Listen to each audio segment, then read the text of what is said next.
This episode of JJ Meets World is brought to you by Natalie Deutsch of Hatch Realty. Natalie has a proven track record to get your home sold faster and for more money. She is consistently focused on her clients' needs and wants throughout the entire process and make sure that they are well taken care of. If you're looking to buy or sell, reach out to Natalie today. On average, Natalie sells a home every 3.74 days. That's at least 2 a week. And last year, Natalie earned her clients on average over $4,000 above list price on their homes. And you don't have to take our word for it. Here's some of the great reviews Natalie has received. I was overwhelmingly impressed with Natalie and all the Hatch team. She was very responsive and responded to all of the emails within an hour. She gave great advice and encouragement from the listing and pictures, the offer, and all the closing details. The marketing team knew exactly how to promote my property, and I was pleased by how soon and easily my property received an offer. I was actually dreading selling my condo, and Natalie did such an awesome job that I felt like I really didn't need to do anything. The thing I most appreciated was that she really listened to what I wanted to do and respected my decisions. I would definitely recommend Natalie and all the Hatch Realty team. They made this process so wonderful. That was from Diane. So listen, if you're in the mood to buy or sell a home, give Natalie a call right now. You can reach her at 701-388-9338. Natalie, Natalie, at hatchrealtyfm.com, or you can go to livefargomorehead.com. That's livefargomorehead.com and find out some information. Huge thanks to Natalie Deutsch of Hatch Realty for sponsoring JJ Meets World. Hello, podcast listener.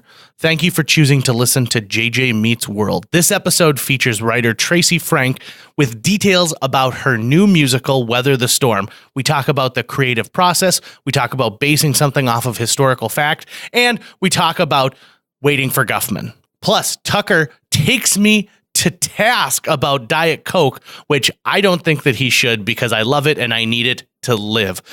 All of this and more on today's episode of JJ Meets World. And don't forget to hit up our Patreon account, patreon.com/JJ Meets World. It's a great place to support this podcast because we got to eat. 1, 2, 3, 4. JJ Gordon, sort of like that Indiana Jones, in that he's always sniffing out his next adventure. Yes, he is. He's always interviewing guests so he can have them on his show and they can talk about pop culture, arts, and leisure. JJ has his flag unfurled and he likes his french fries curled, and he's fun and then he twirled as he goes to meet the world. He will march into the rain even if his ankle sprained. Take a peek inside his brain. This podcast is called JJ Meets World. You drink more Diet Coke than probably any middle-aged housewife in the U.S. I think it's the worst thing I do for my body. Clearly, is drink Diet Coke. Oh yeah, I should not be drinking this much Diet Coke. And there have been times when I've quit pop altogether, and I notice that I lose weight faster. I notice that I sleep better. I notice all of these things. But the delicious taste. I was working with a guy named Kevin once and doing construction. I don't even know Kevin's last name. And Kevin once told me, he's like, you know why I like Diet Pepsi? Because there's a burn in my throat. And so now I think about that when I put it in my mouth and I go like, it's a burn. Right. It sparks some form of joy. It does. I'm just using Marie Kondo language constantly all now. Over. Everything is about sparking joy now. You know, it's amazing. You know that inside and out because you've watched her programming. Yes? No, I haven't. I've only seen a few snippets of her on YouTube, but enough to go, yes, spark joy. To me, if you looked inside your car, it'd be evident that you are not heating Marie Kondo. Not yet. At least not on my car. Yeah. Also, I did in my bedroom. Do you think that there'll ever be a time when she opens up a series of single unit dwellings called Marie Kondo's condo? But they're like little pods. Yeah.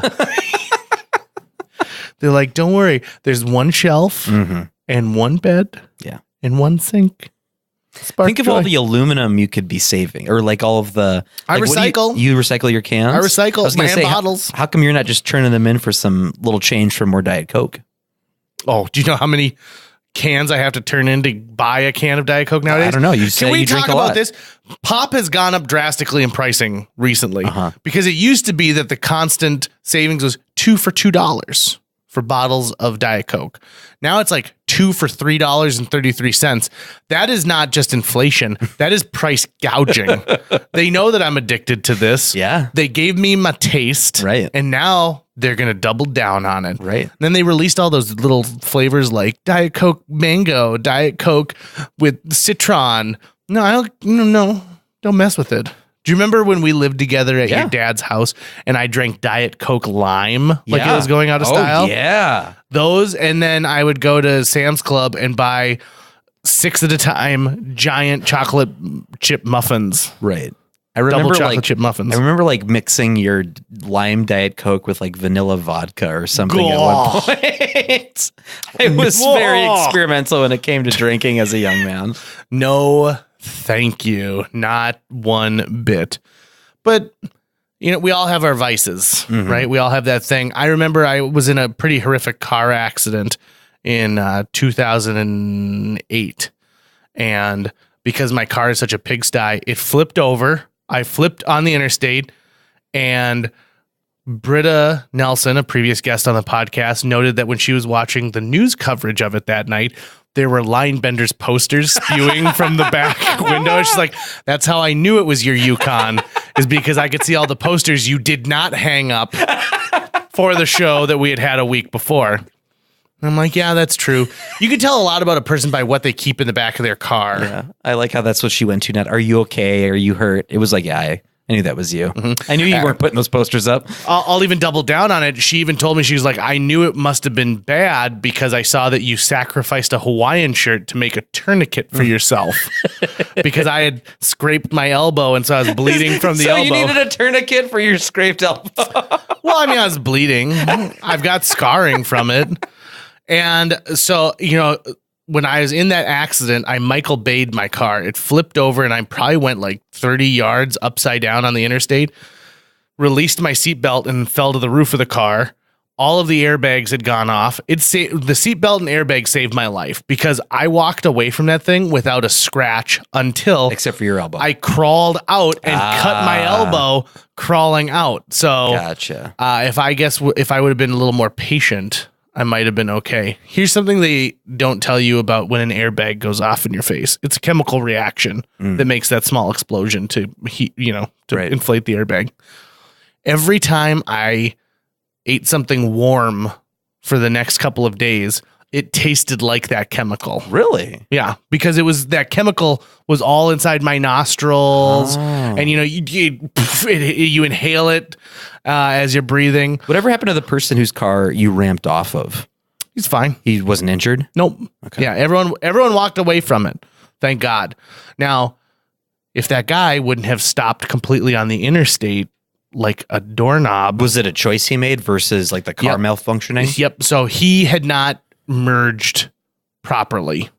And the person who was in front of me was not paying attention, and they squealed over. They must have noticed that there was a car stopped, squealed over to the lane to the left, and that kind of, I was paying attention to that, and then boom, all of a sudden this car was in front of me and I flipped right over it. He ended up going into the ditch and I was upside down. At one point though, his insurance didn't cover like his sunglasses.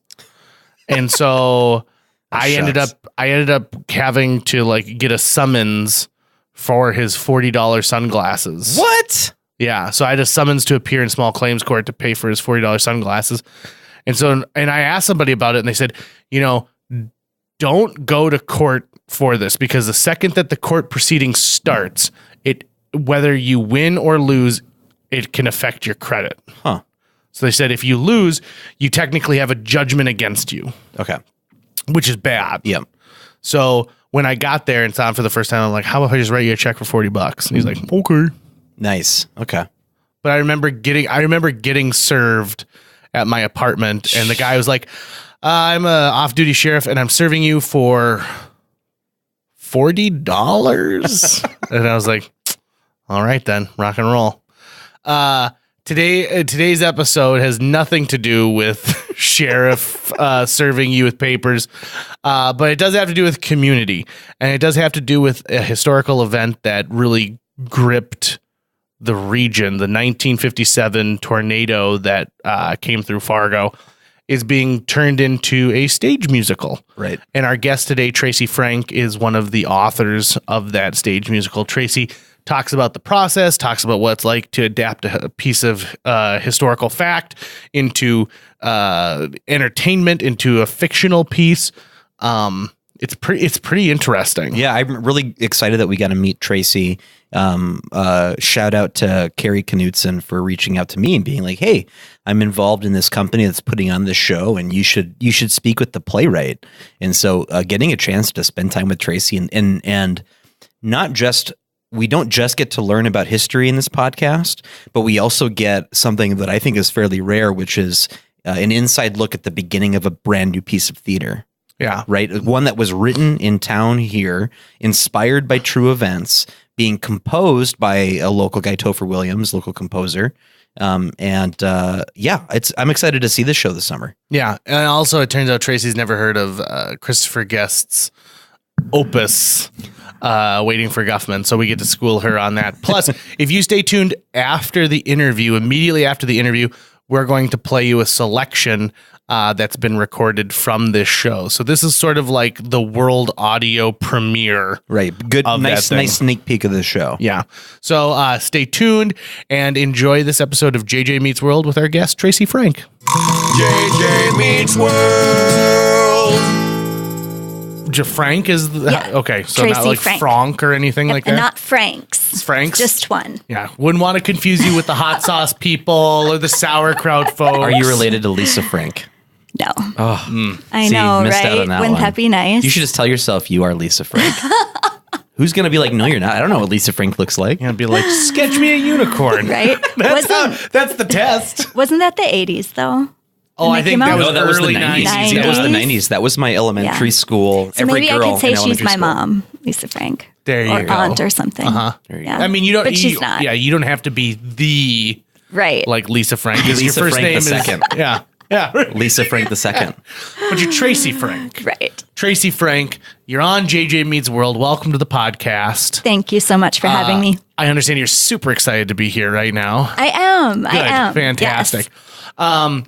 And we get to dive into some really interesting stuff right off the bat. Something that I know a little bit about, but apparently you know way more than I do. Well, I hope so. Maybe. That's We'll good. see. So let's talk tornadoes. Okay. Okay. So it's June of 1957, and the unthinkable happens in Fargo, North Dakota. So unthinkable that it actually becomes the utmost scale for what becomes the F Fujita scale. Right. This is the tornado that defines the worst of the worst. This is the tornado that the last 28 minutes of the movie Twister is based off of. I did not know that. Yeah, because it's an F5. Right. Have you ever seen an F5? Joe has. I'm a big fan of the movie Twister. Yeah. JJ can round out any questions you have about the movies of the 90s. Yep. So let's talk about it. Okay. So, what actually inspired this musical that I've written is in 2007, The Forum did a series of anniversary stories, 50th anniversary stories for the 1957 tornado. And I was working for The Forum, so I interviewed a bunch of people about it. And their descriptions were so vivid, I thought, this should be a play. Just the way they described the sounds and the sky turning green, what it looked like. I felt like I could be there just from the descriptions that they gave. So that was a really big, important event in our area, but a lot of people have never heard of it. A lot of people don't know anything about it. So then a few years later, I had heard something that Topher Williams had put on Facebook, just some music he had created. And I wrote a Facebook message to him just talking about how much I liked it. And he said, well, you know, Tracy, I happen to score plays. And I said, well, Topher, I've actually been thinking about writing a musical, but I don't know how to write music. So we met and we talked over this idea and everything kind of took off from there. It's pretty amazing to just pluck something out of history, something that. So my mom's next door neighbor was born that day at St. Luke's. One of, I think, 2 kids born that day in 1957. Wow. And every year kind of marks an odd tick on the calendar because she gets another year older, and the memory of that tornado dulls a little bit because as people get older and there's less people in the population who remember that moment. I think it's really important because it's a huge part of Fargo's history. It's a huge part of our nation's history, and then it's a huge part of individuals' history. I will never forget. We've got a book on it, but I will never forget that image of the caskets of all of those children lined up together at the front of that church and what that poor family had to go through. Right. I can't imagine. It would just be horrific to think of in the blink of an eye, in a matter of minutes, almost your entire family. I think there's only one child who survived because it just happened to be with the father at the time or the mother. He was babysitting. Was that what it was? He was babysitting nearby. Oh, yep. God. And I believe it was the Munson family. Yep. And she So it was one of the older trying children to get is what you're home, saying? who survived. I believe so. Okay. Yep. So it's rife with drama and human feeling. So I think, I mean, just on the page, it must have been something to be there must be a lot of emotional connection. Absolutely. When you're working with something like this. That's really what we wanted to communicate, was the emotion of it, just delving deep into what people must have been feeling. So one of the first songs Topher and I wrote, he sent me just some music. This was 2 families who had each lost children. They don't know where they are or if they survived. So he sent me the music, and I think I wrote the lyrics in about an hour. And that song, it's called Please Come Home. We haven't really changed it. That's one of the only songs we haven't had to change. It really kind of goes to the heart of the show and speaks to the emotion of what some of the people must have been feeling. Wow. Got chills just thinking about that. Yeah. Now, most songs were not that easy, but that one really felt like it wrote itself.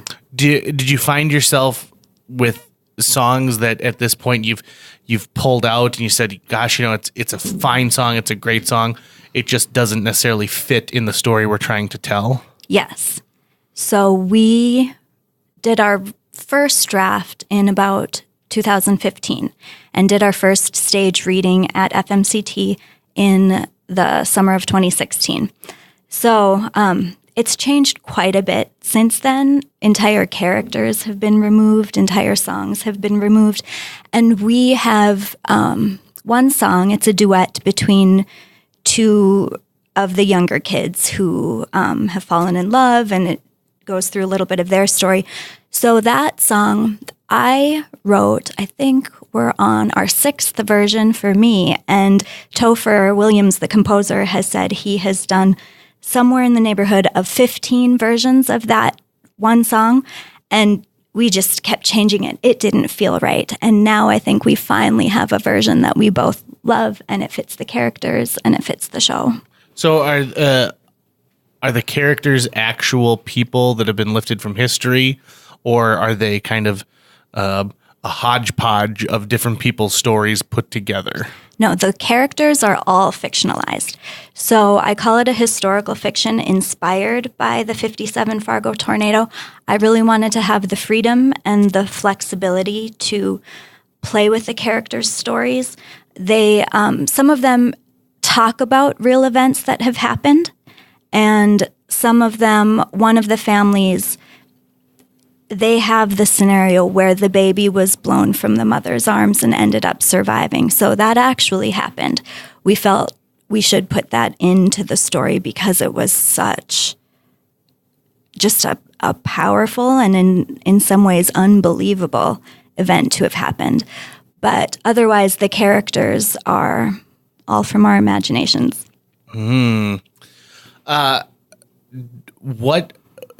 what drew you to the story of the 1957 tornado?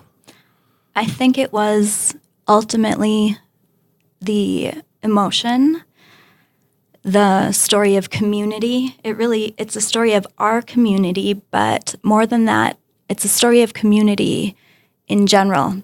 You know, people coming together to help each other, just like we do for the flood, just like we do for any other disaster. So it was that. And it was the vivid emotional descriptions that people had. You know, a tornado is destruction that unless you've been a part of it, it's hard to kind of visualize. Mm-hmm. Tucker and I had a good friend who was in Alabama when they were hit with just a horrific tornado. Do you remember when Matt talking about that? A little bit. And that's exactly what he echoed. He said, you know, you walk out and you're dumbfounded when you see entire buildings leveled, and they're talking about a billboard in front of your apartment that they found 50 miles away, and just the mass destruction, but how it immediately becomes picking up bricks and that human spirit of you're down, but you're not out. Mm-hmm. And there's so much grief that goes by as a part of it. But I don't know. It's like kind of cleansing in a way too, to remind you how important it is, the neighbor next door, or how fragile life is, how much, you know, how communication has changed so much. Mm-hmm. You know, you talk about in 1957, if you had someone who was across town during this, you might not know for hours and hours if they're all right. Absolutely. By the time they make it back to where your home used to be, you might already be at a hospital. They don't know necessarily which hospital. Maybe you're already seeking refuge with another neighbor.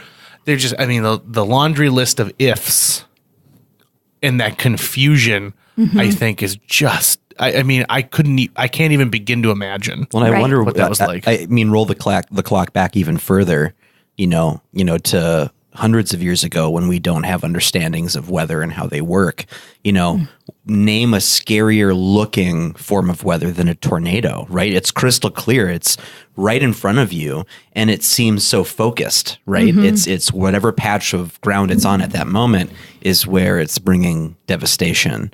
And I remember as a kid, I always had kind of a high anxiety as a kid. And I just remember any time, even at the beginning of the month on Wednesday, when they test the tornado sirens, like that would scare me.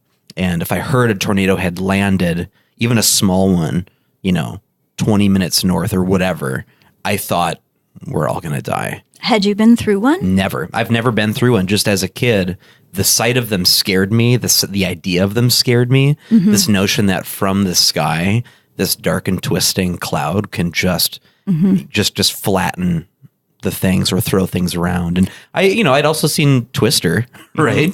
So that scared me too. Just like the great horror characters like Michael Myers or Jason Voorhees, it's unstoppable. It just keeps coming and it keeps coming. And there's, you try and run from it, and no matter what, it's so big, it's so menacing.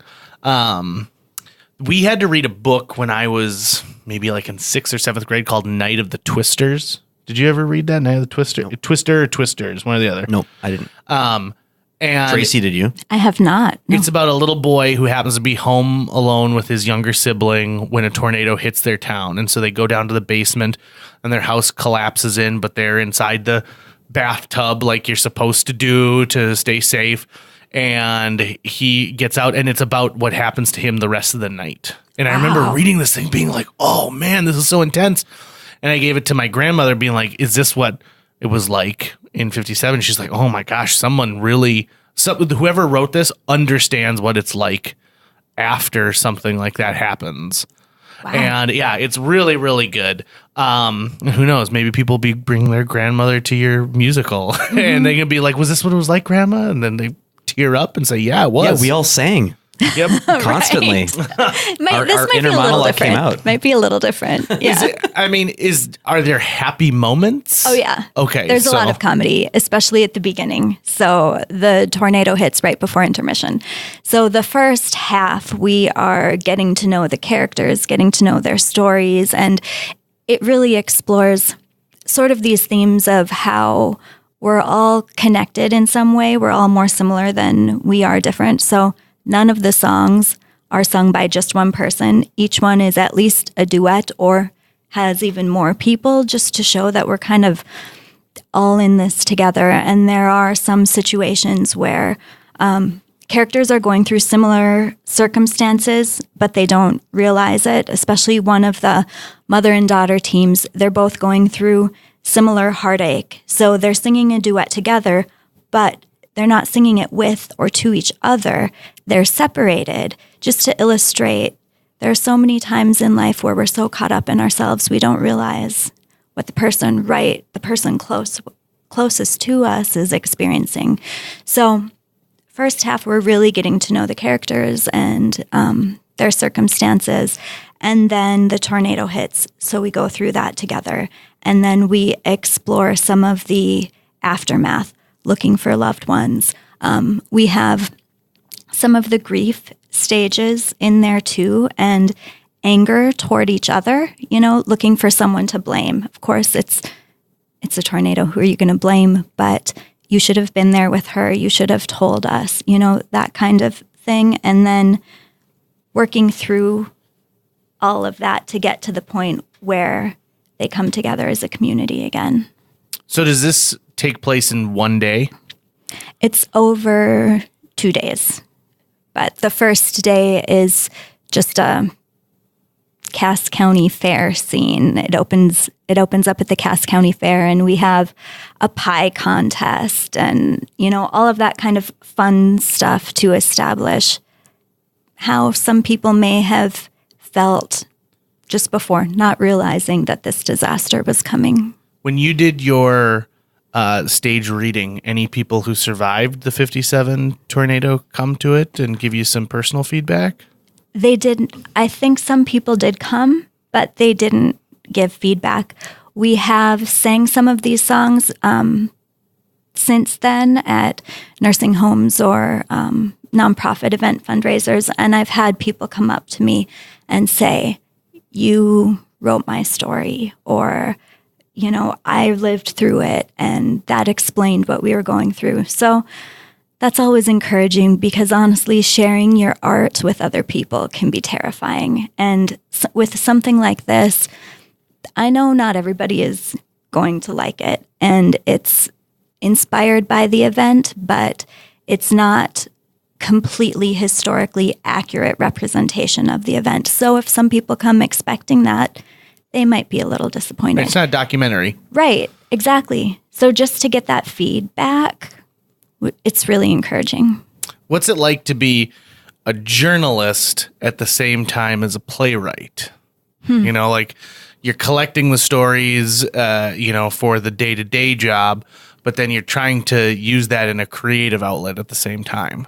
Right. So I started writing this several years after we first did the story. So I just, knowing someday I might want to do something more with it, I just collected files and kept clippings and shoved them into a folder and stuck them in a drawer and kind of forgot about them for a while. But I've always been more of a writer and a storyteller than a journalist necessarily. I've always loved the writing more than the news. So, that was a hard N on the news. Right? It's almost like you're choking on that a little bit. Well, it's kind of embarrassing. So many people who are journalists, they love the news, and they're just really hardcore news people. I just love telling stories. So it's not very hard for me to do different types of storytelling. And now I'm a writer in the marketing department at Bell Bank, so I tell all kinds of stories in a different way for that company. And what it boils down to for me, it's always just about telling people stories. How much of that do you think is you drawing on, you wanting to put your time and energy into something that has more lasting value than maybe a news story that comes out one day? so that, you know, a lot of that is it's valid that day, and then there's no reason to really read it afterwards, versus what you're doing is you've carved something that will stand the test of time. You've made art that other people will carry forward now. Do you think that plays a role in some of that too? That's interesting. I've never really thought about it like that. I think for the people who the stories are about, even the news stories, they can be lasting. They keep the clips. They look back at them every once in a while. They stick around for them. And now, of course, when you can find everything online, stuff just seems to live forever. But around the time I started to think about this as a musical, I had done community theater for about, I think, 5 years in Castleton. So that was just the type of storytelling I was doing at the time. What do you think would happen if someone saw this and came up and was like, this bastardizes everything about that day to me, and they have the opposite of an encouraging reaction? Yeah. Like, how do you handle something like that? Well, I mean, everybody, I've got my own opinions on it. Yeah. I think tough. Okay. I would like to hear them. No, honestly, that's hard. So I'm a pretty empathetic person, and I care deeply about how other people feel. At the same time, I know I can't live my life worrying about offending people with what I do, you know? So, yeah, probably some people will feel that way. And I just have to remind myself that's not why I wrote it. Right. I think, I hear some people who try and get on the bandwagon of like, well, Hamilton takes some liberties in the way they tell this and the way they portray certain characters.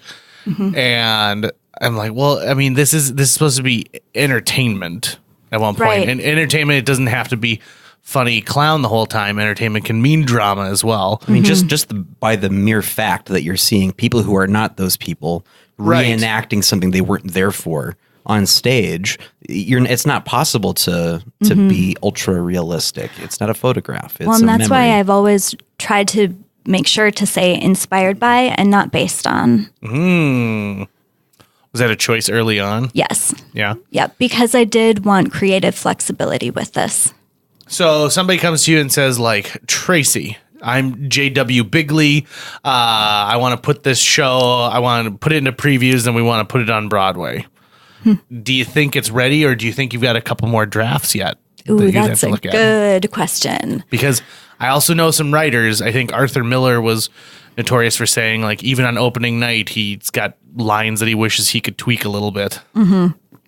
It's constantly evolving, and I think it could evolve forever. But at some point, both Topher and I are going to need to be able to put it down and move on, maybe work on other projects or whatever. So I think it probably will need a little bit of tweaking, and that's what we'll see after it's staged. But I think it's getting closer. So let's talk about staging it. What are the plans?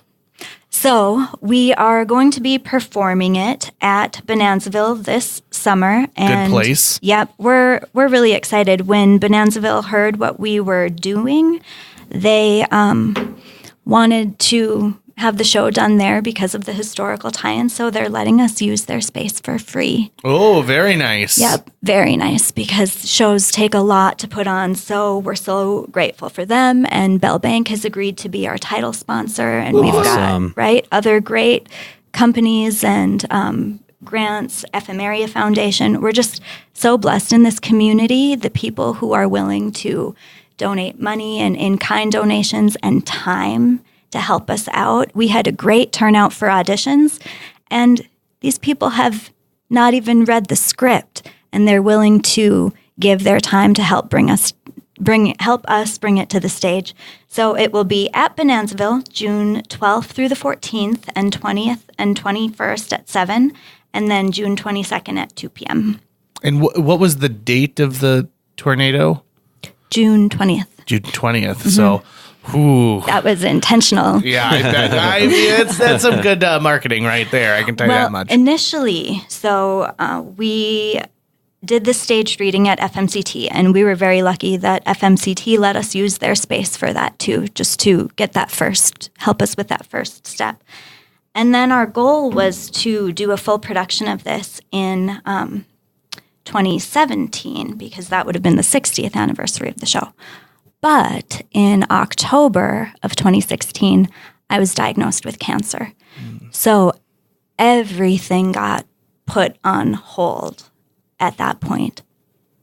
And so how was your experience? How's your journey with cancer?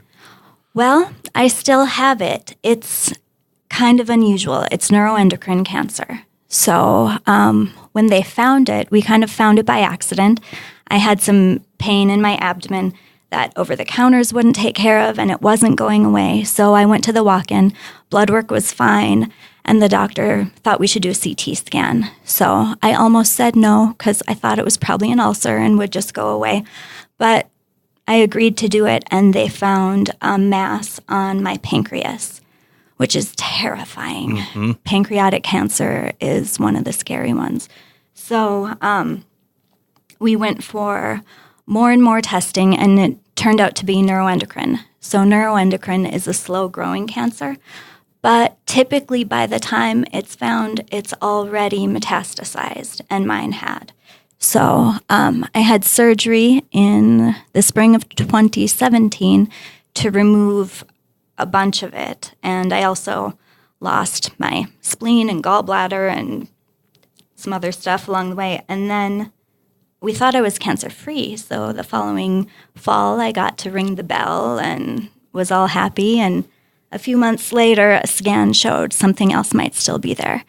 So we went to Mayo, and they have more in-depth testing now, and they showed my liver is filled, so they can't take a section of it out or anything like that. But the FDA approved a new radiation treatment a year ago, January, so I'm on that now. So we're hopeful. There's no cure for this, but there's treatment, and people can live a long time. You know, it's amazing where we've come even in the last 5 years with cancer research and treatment. And it's pretty amazing. Well, you're here today doing this, and you're still creating art. You didn't let your situation go like, well, I guess I'll just stay at home and binge watch Veronica Mars nonstop. I almost did, though. Did you? So many times I wanted to quit this. So what kept you going? Probably my friends and family who've pushed me and said this needs to be seen. So, and then I even talked to, so one of the hardest things about the cancer treatment is the mental stress, mental illness stuff that comes along with it. So I started seeing a counselor up at Roger Maris Cancer Center, and I told her about this, and I didn't know if I should be doing this while I'm going through radiation and everything else. And she said, you know what, it's good to have something else to focus on. And I told my one of my oncologists when I was getting radiation the last time about this, and he kind of seemed proud of me for doing this at the same time, and he said the same thing. It's good to have something else to focus on. And I realized if I would quit just to focus on my health, I would be focusing on the cancer. So in some ways, doing this is part of taking care of my health. When my dad was diagnosed with cancer, he had a tumor in his tongue. Smoker, plus he's a drinker, so a perfect candidate for something like that.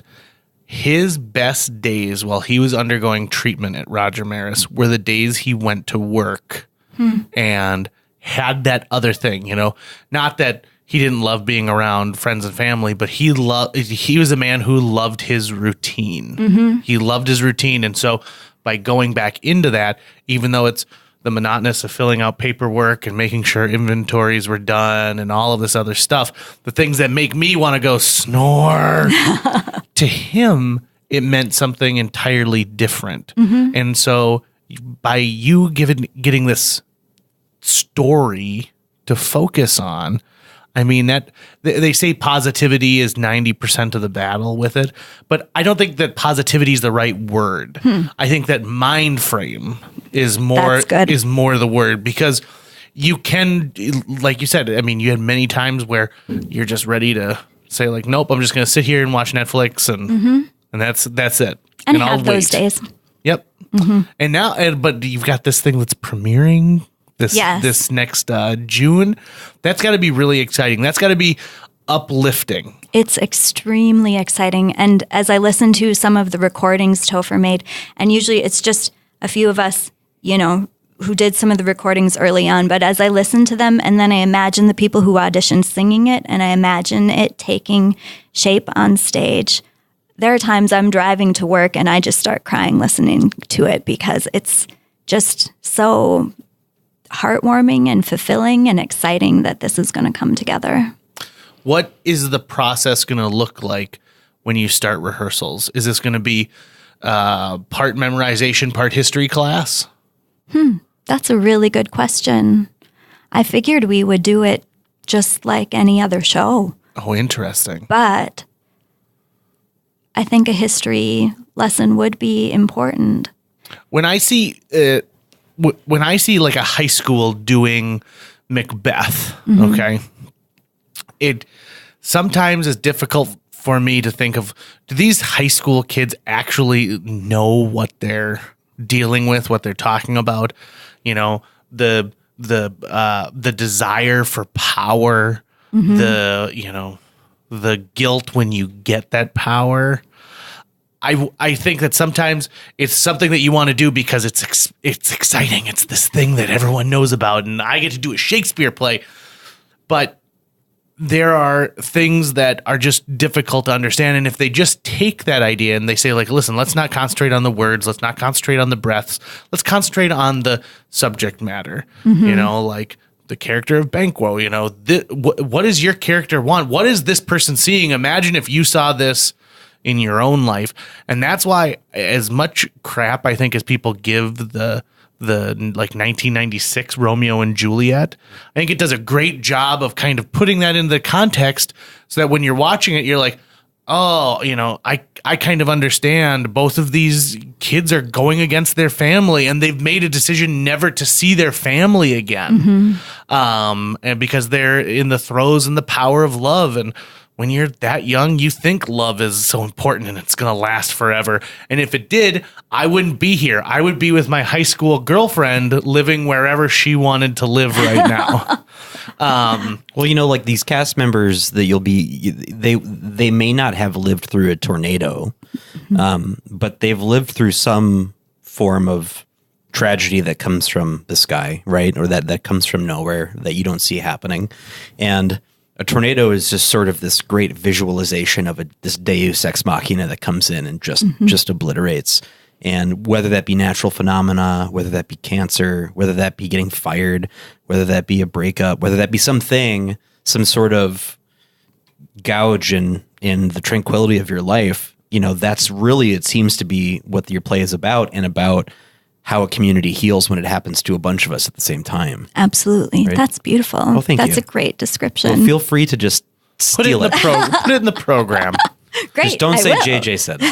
Yeah, nope. You can quote JJ Meets World. Yeah, that's fine. One interesting thing, one of the men who auditioned for our show told us that his uncle was actually killed in the tornado. Oh, wow. So I'm hoping he will be willing to share his story a little bit with some of the other cast members. And there's a book that was recently released that's got a bunch of pictures, I believe from the NDSU archives of the tornado. So I bought that to look through and get ideas for staging and set design and things like that. But of course, we have a really great director, Drea Grenewald. She recently directed The Silver Follies up at FMCT.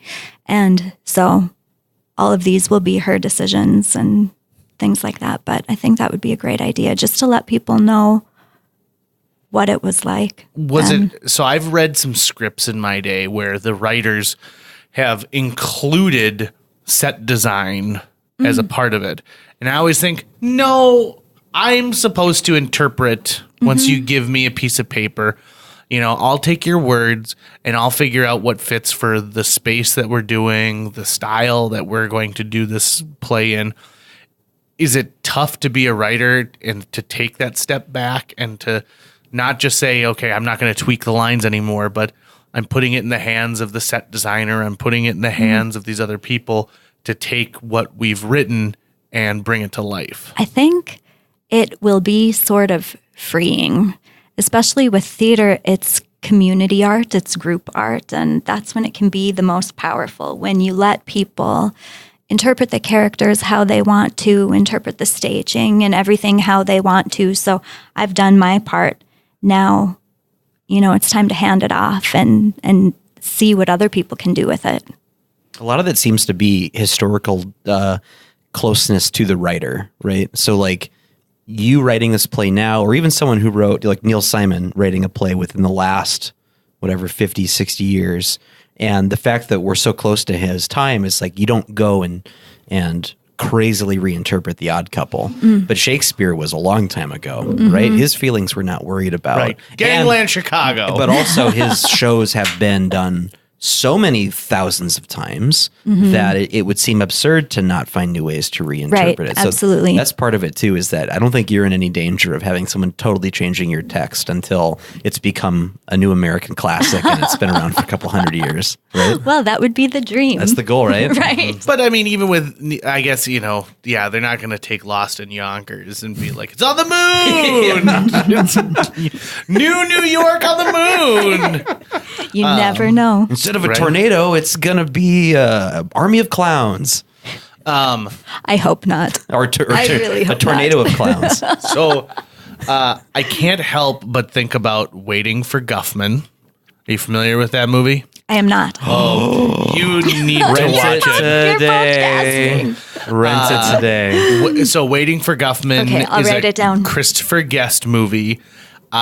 And it's a mockumentary about a small town original play. We'll guarantee you every person in your show will have seen that movie. Okay. So it's a good way to connect with them. And they're all going to have a favorite moment. Yeah. In the very beginning, when he's talking about some of his previous productions, Corky, the director, he talks about doing a production of Backdraft?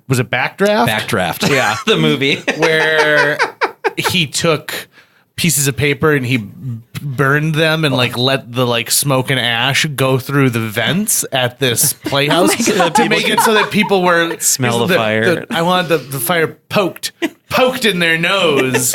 And then it cuts to a picture of the town paper saying, theater starts on fire, audience evacuated. Right. Burns it to the ground. Yeah. He says, well, they freaked. Freaked. But do you show I don't want to ruin anything, but how do you deal with something as destructive and horrific as a tornado?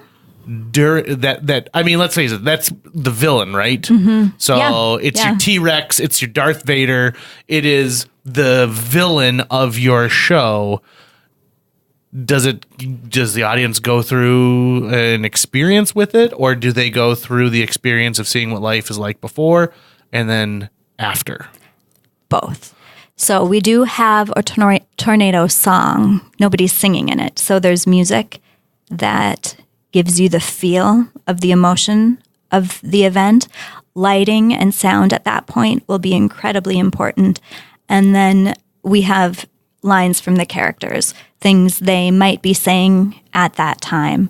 One of the characters is a pastor and his wife. They're saying the Lord's Prayer while it's happening. So we've got that. We've got a radio announcer giving information on where the tornado is hitting down.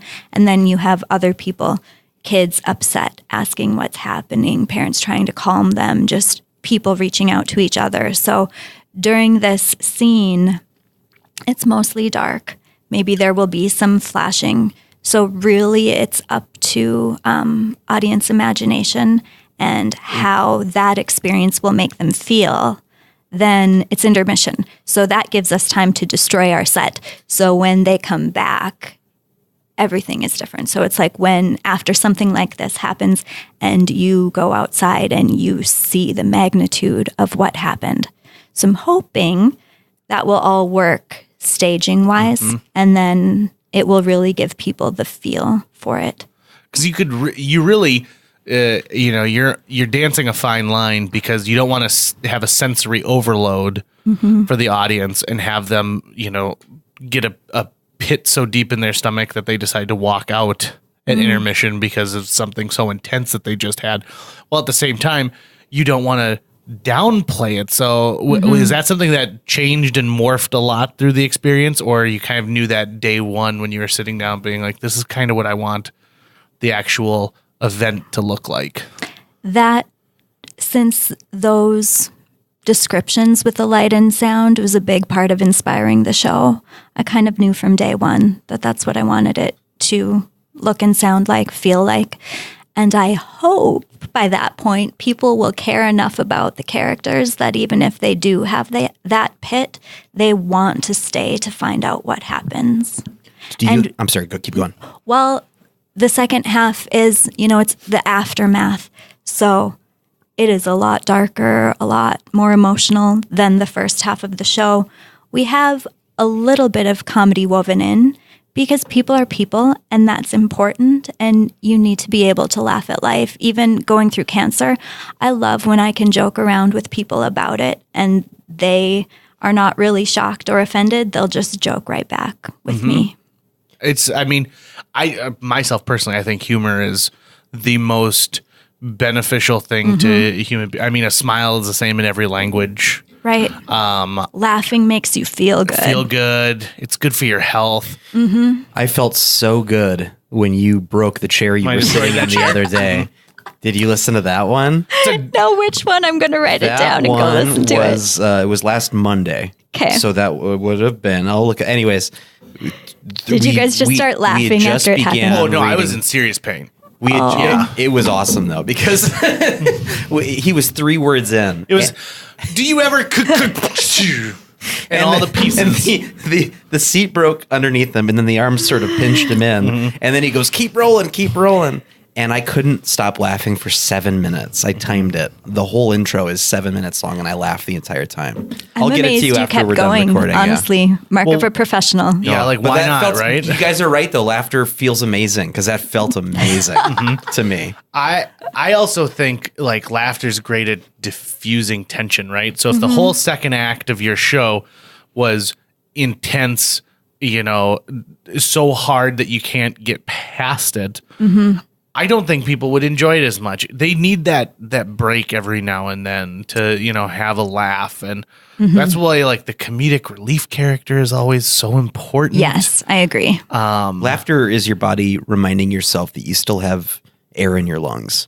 Yeah. Right? This is the good part of being here for sure. And it also, you talk about something where you're community. I think when you hear an audience laugh together, it's great because you and I may watch the exact same play. I just saw Tuesdays with Maury at FMCT. Oh, I also did. And so, watching Doug Hamilton at the end of that, I was tearing up because not only was it an amazing performance, but I know Doug, and it was like watching Doug die, which was really rough and weird for me. But then the woman who was sitting right next to me did not I'm sure she was emotional, but she wasn't showing any kind of emotion. With laughter, with those comedic parts, everyone's kind of taking a part of it. And so even if you're not laughing, you're still surrounded by it. That's a really good point. I think people will let themselves show those emotions together way more than they'll show the sadness and the crying and the... Well, it's almost a form of audience abuse to make them go through a show that's super sad and not give them some levity. True. Because you're just putting all those people back into the community, really upset after that, for sure. That's not good.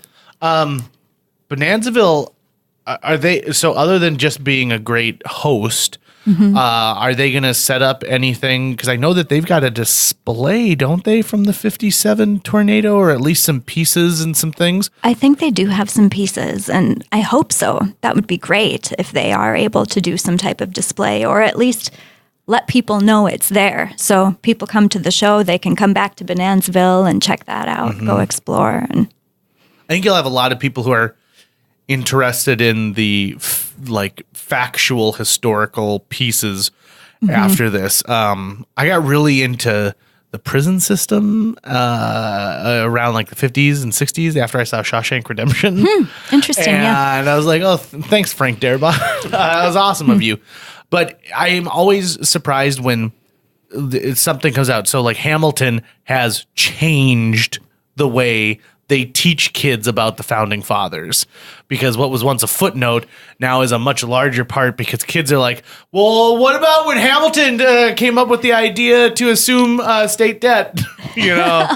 And so, you know, this might spark a renaissance in the acknowledgement of what happened. And, you know, the downside of a tornado or a fire, there's nothing left afterwards. So you know, you can throw a plaque on a building, but you had to rebuild that building. Right. You know?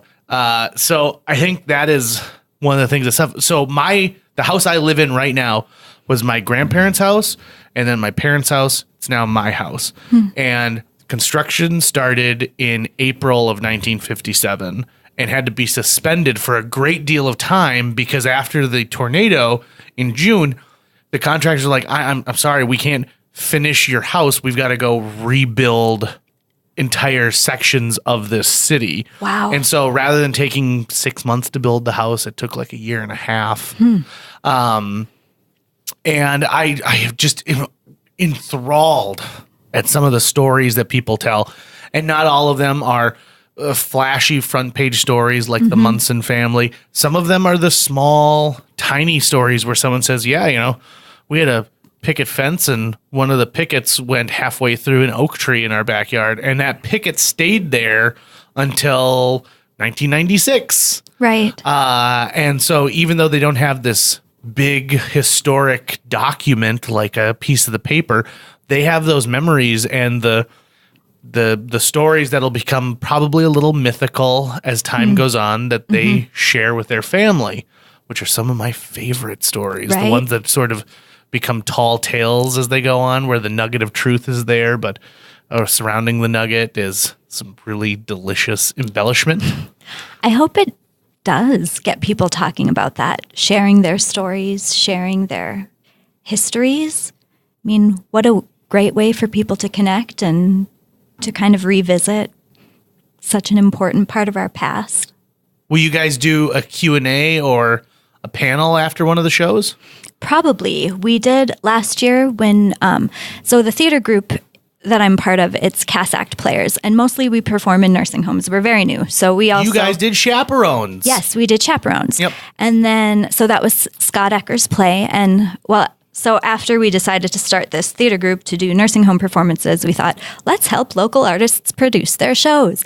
So that was a lot of fun. And we did do a panel for that afterwards. And it was a chance for people to ask Scott questions about the process, the play, anything they wanted, really. Were you? Right? So it is not yet planned, but I think that would be valuable to include at some point. Over at Theater B, at the company that I'm a member of, every show we do one matinee performance on Sunday that we then do what we call our Sunday salon right after. And that's the chance for any audience members who want to stick around can. But typically, instead of talking to the director or the actors, we bring in different experts that have some sort of knowledge about the themes of the play. Nice. And those have been some of our most popular things to do with our audience, because the conversation it stimulates is incredibly engaging. And so I would definitely recommend you get to do that, because it'll be such an interesting, you'll just be amazed by kind of what comes out through it, I think, and the stories that people will tell and start to talk about. In I like that idea of a panel. Right. That's really great. And we did, after the first staged reading, we opened it up for discussion. It was all about the show, though. What did you like? What didn't you like? What do you remember? That kind of thing. So that was more for me and Topher to figure out what was working, what wasn't. That's smart. So, but this could be a great way to just foster some community conversation. It's a nice way to digest it as just an audience member, because you go see this thing, and let's say you go with your significant other. So you've got one person to talk with about it, but that's maybe not enough, and oftentimes when you walk away from something that engages you in the way that theater does, there's a digestive process where you want to talk about it, and being able to facilitate it is awesome. And you should definitely do it. Nice. Good. Thank you. Yeah. And then people can get pictures with you afterwards too, which I've noted is becoming more and more popular. Get like a cardboard cutout of the tornado and then just cut a hole in the center and then be like, get your photo with the tornado. This is not a Hardee's campaign for the twisted burrito. So I would probably advise against that one. Yeah, I don't know if we'll take that suggestion specifically, but it's like saying hey, did you like the Tasmanian Devil from Looney Tunes? Well, you're gonna love this play. It's the same thing. I am hoping people dress up, though. People like dressing up in the 1950s styles, and if we could find some way to encourage people, I thought you meant dressing up as tornadoes, like at Comic-Con. I thought that's kind of weird, Tracy. But no tornado costumes or cutouts. What you're saying makes more sense. Yeah. Yeah, Tornado Con. Because I would just glue like cows and stuff to the side of me. So it'll also be, I think, interesting too, someone going to that show, and then the next time that the tornado sirens sound off, it gives you a little more to think about. True. Than what you normally do. Well, so out at Bonanzaville, we're in Dawson Hall. Named after my grandfather. Oh. And it's in June. So was it his house, JJ, that you're in? No. He donated the money for... No. The house you're in, was that his house? Yeah. Got it. Sorry nice. to interrupt.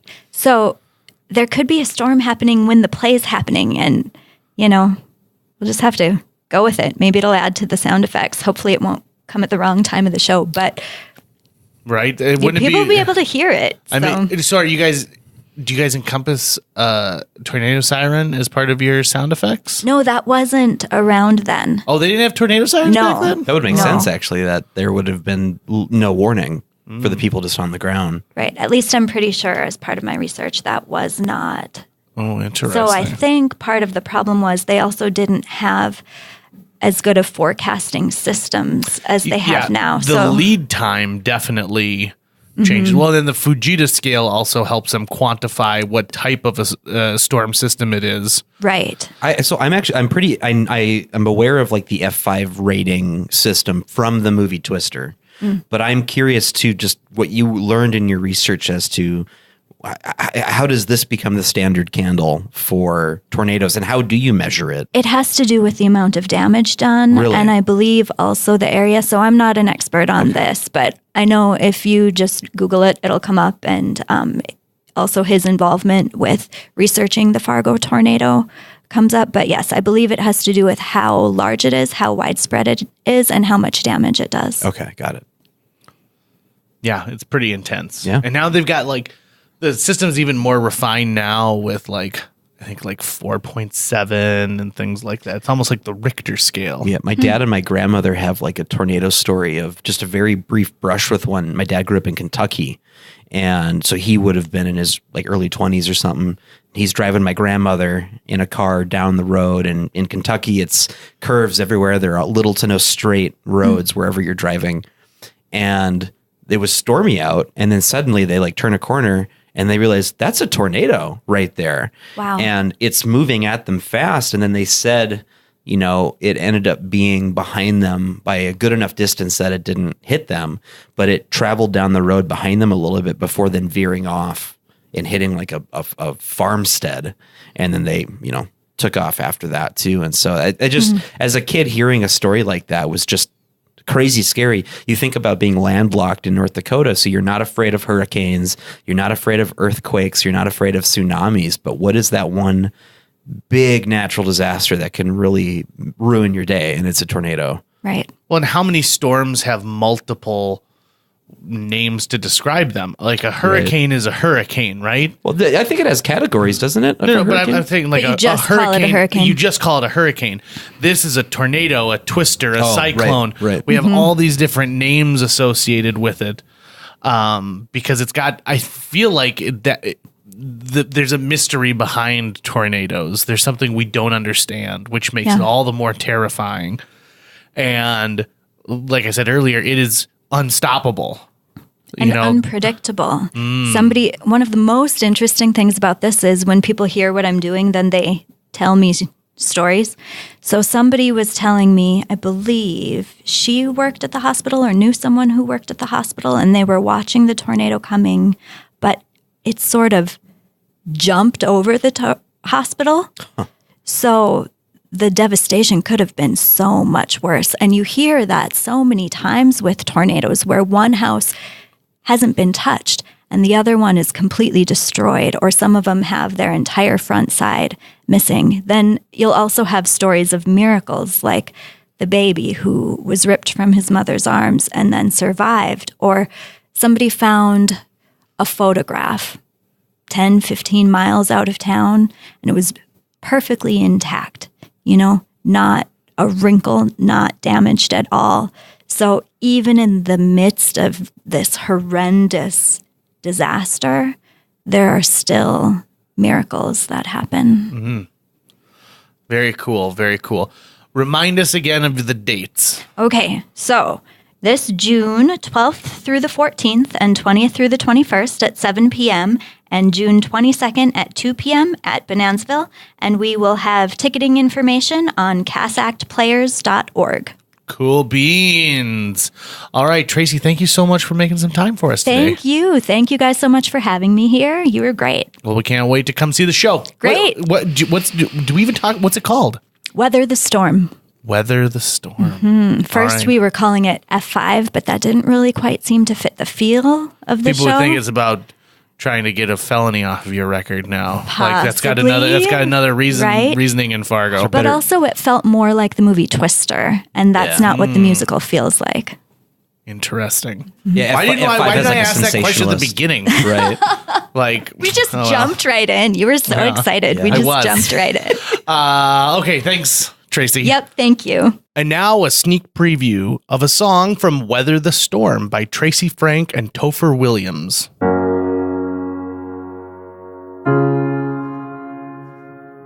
Please come back to me.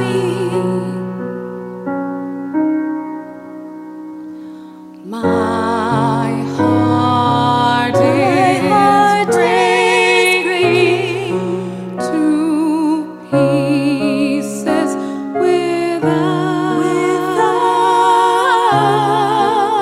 without you. I am not deep. I am lost. Please come home.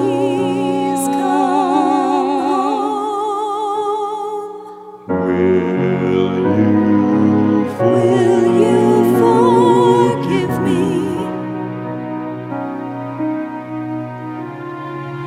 You're my everything. My soul cries for you to hear your voice. Keep you with me. What's my life without you? Am I without you? I need you by my side.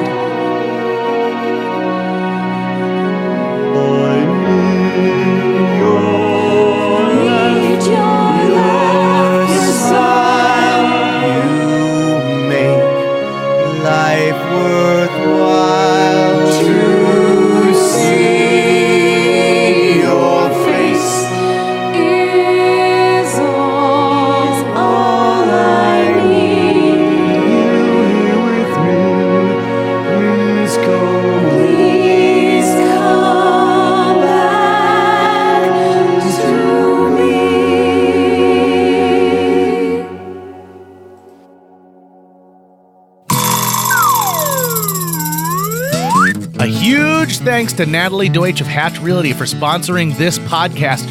Folks, if you're looking to buy or sell a home, contact Natalie Deutsch today, because Natalie Deutsch is not only a previous podcast guest, she's somebody who's going to care enough to sell your property for top dollar. She's also going to find you the best price possible if you're purchasing a new home. Last year on average, Natalie earned her clients $4,000 over list price on their homes and sold them faster than the market average. On average, Natalie's selling a home every 3.74 days. That's 2 homes a week. Those numbers don't lie. Find out why Natalie is one of the top agents in this entire market. Get a hold of her today, Natalie at hatchrealtyfm.com. You can also call 701-388-9338 or go on to livefargomorehead.com. That's livefargomorehead.com. Read all of her amazing reviews and then listen to her episode of JJ Meets World. Thanks again to Natalie Deutsch of Hatch Realty. That's going to wrap it up for today's show. If you enjoyed this episode of JJ Meets World and would like to help us continue to produce 2 new episodes every week, you can donate to our Patreon. Check out patreon.com/JJ Meets World and donate today. Even as little as $1 a month can go a long way. Visit our website at www.jjmeetsworld.com or hit up our social media.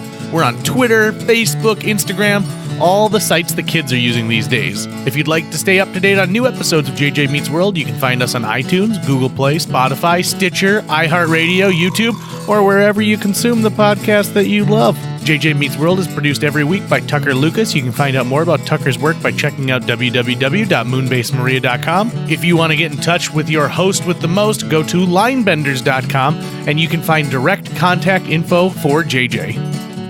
Bill Paxton's character in Twister, that was my 9th grade Halloween costume. And I walked around telling people I want to get Dorothy off the ground. For reals.